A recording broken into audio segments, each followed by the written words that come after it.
Hello दोस्तों, देखो आपको 10% वाले जो रेट है आपका, उनका 2 साल, 3 साल और 4 साल का टोटल रेट आपको याद होना चाहिए, तभी आप सवाल जल्दी कर पाएंगे। ठीक है ना।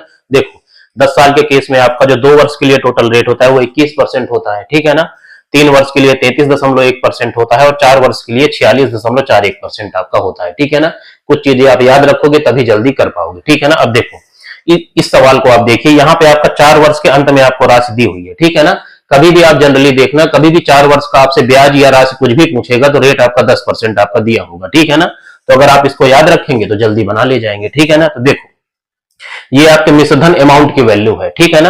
और टोटल आपको ब्याज कितना मिल रहा है 4 साल में? 46.41%। तो इसमें 100 ऐड कर देंगे तो आपको अमाउंट मिल जाएगा। ठीक है ना। तो 100 ऐड करिए तो कितना हो गया? 146 दशमलव में आपका 41%। ठीक है।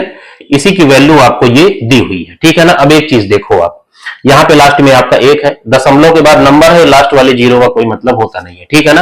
अब आपको ऑप्शन की हेल्प लेना है। देखो हमको लास्ट में लाना है आपका 5, तो जब हम एक से हम 5 का गुणा करेंगे तभी तो 5 आएगा ना। तो देखो 15 आपका आंसर होगा, 15,000 वाला। ठीक है ना। बाकी आपके आंसर नहीं होंगे, ऑप्शन ही ऐसे सेट है आपके। ठीक है ना। तो अगर आप इन चीजों को याद रखेंगे तभी आप 4 साल वाले सवालों को बना पाएंगे, नहीं तो फिर आप छोड़ के आएंगे, क्योंकि इसमें समय फिर बहुत लग जाएगा। ठीक है।